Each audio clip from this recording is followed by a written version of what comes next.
Former Cardinals shortstop David Eckstein was traded from Toronto to Arizona yesterday, and with the Redbirds in Phoenix to start their series with the D-backs, it was the first time Eckstein would see his former team since signing with the Blue Jays in the offseason. Todd Schumacher joins us live from Parkway North with that. Todd? Yeah, Doug, Parkway West entered the game 6-1. They had arguably one of the best quarterbacks in the area with Tyler Gabbert. One of the big contributing factors to Bishop's success was the hard work by his teammates in front of him. They kept the traffic lanes clear, and he only faced 12 shots. The Edward Jones Dome is definitely the perfect place for this game. The Rams played here during their heydays of the greatest show on turf, and last year's Missouri-Illinois game could definitely have that same moniker.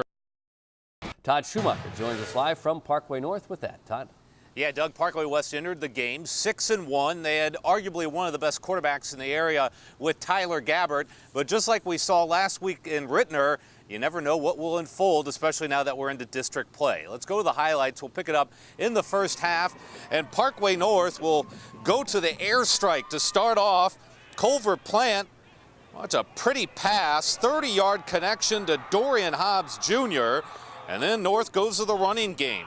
Gabe Kane, he had 5 touchdowns last week, and he picked up where he left off, a 1-yard run there, and they would finish it off. Goes across the goal line, 7-0 in favor of the Vikings. And North would add to their lead on a productive drive. Plant connects to fullback Kevin Henderson. 20 yards on that one, and that would lead to this 37-yard field goal by Aaron Hummert. It's up and good, 10-0 North at halftime. Third quarter, West tries to get something going. Gabbert back to throw, and he'll find his buddy Dan Tobick. Tobick runs all the way down till he gets 20 yards on the gain, and then Gabbert sticks with the pass. This time he'll find another receiver, Max Verrilli, on the sideline. Nice catch, 12-yard pickup, but West was not able to capitalize. North would. They add another as Henderson on the run, 12-yard pickup. That would set up another 1-yard touchdown for him. That wraps it up. The Vikings shut out West 16-0. North coach Bob Bunton says that his team knew they had a tough task going into tonight. I think Tyler Gabbert's still the best quarterback in the area. Our kids rose to the occasion. Our coaches did a great job. I thought our kids really followed the game plan and played on every snap. That was our goal, because we respect the heck out of West. And let's go to our next stop. Rittner taking on SLU. First quarter, and Rittner's quarterback Mike Neal fumbles the snap, recovers it, but then he's sacked by Jake Pila of the Junior Bills. 3-0 SLU, and Neal will finally get it going. 39-yard connection to Jordan Williams. He catches it, dives into the end zone. 6-3 Huskies. The point after was no good. Ensuing drive for Rittner. Neal going long, but he's picked off this time at the goal line by Michael Riddering. SLU hangs on, and they beat Rittner 27-26 in overtime. And Doug, I'll tell you what, that's playoff football. You never know what's going to happen each and every week, and that's what makes it great. And don't forget to log on to hsgametime.com and vote for the game of the week each Friday. Doug? The Blues Camp Jansen is the picture of tough. Another one by Jansen. He's got the battle scars to prove it. He must have landed a couple of big shots on the helmet. And Eureka's twin wrestlers Matt and Nick Lester know something about manhandling the competition as well. Both are ranked in the top 5 in the U.S. in their weight classes, and both won back-to-back Missouri State titles. Their coach Tim Yancey credits them for putting Eureka Wrestling on the map.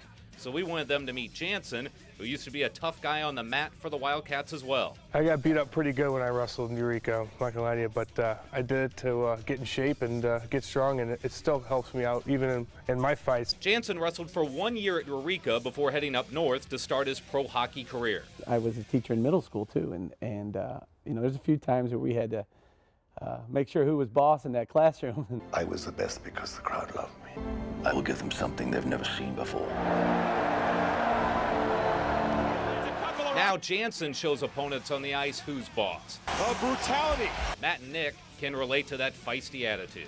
We fight over anything. It could be the smallest thing. You didn't who's driving close the peanut butter. You didn't close the box all the way. Yeah, he took my socks. We want you to be a tough guy. We want you to feel like you're a tough guy when you're on the field or on the mat or on the ice or whatever sport you're playing. You know, you have to have that attitude. I gotta get my boys riled up, and I gotta get the fans going, and they do too, but they just, you know, want to play a cool show and kind of look at their opponent and kind of give them a look in the eye, which I always did when I wrestled, and let them know, hey, I'm in it to win it, and I'm serious. The Lesters had a serious decision to make on where they would wrestle at the next level.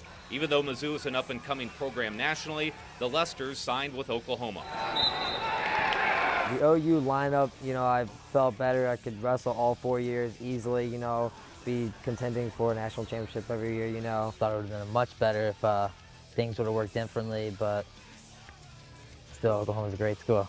And if the Lesters make national headlines at OU, it won't just be the Sooner faithful cheering them on. That'd be unbelievable, and trust me, all my buddies will come and watch that for sure, and I'll get the best seats I can get. That would be my dream as a coach, and I'm sure obviously that's their dream as wrestlers. For Sports Sunday, Todd Schumacher, News 4 Sports.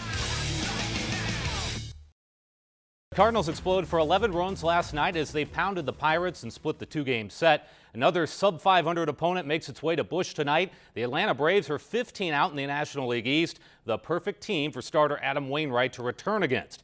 Wainwright has been out for 11 weeks with a strained finger on his throwing hand since Cardinals have had success with their starting pitching during the month of August. Manager Tony La Russa has debated putting Wainwright in the bullpen, but the righty's 6-3 record and a solid 3.14 earned run average was just too good to use in relief. Wainwright says being out since June has been frustrating. He's looking forward to getting back in the swing of things.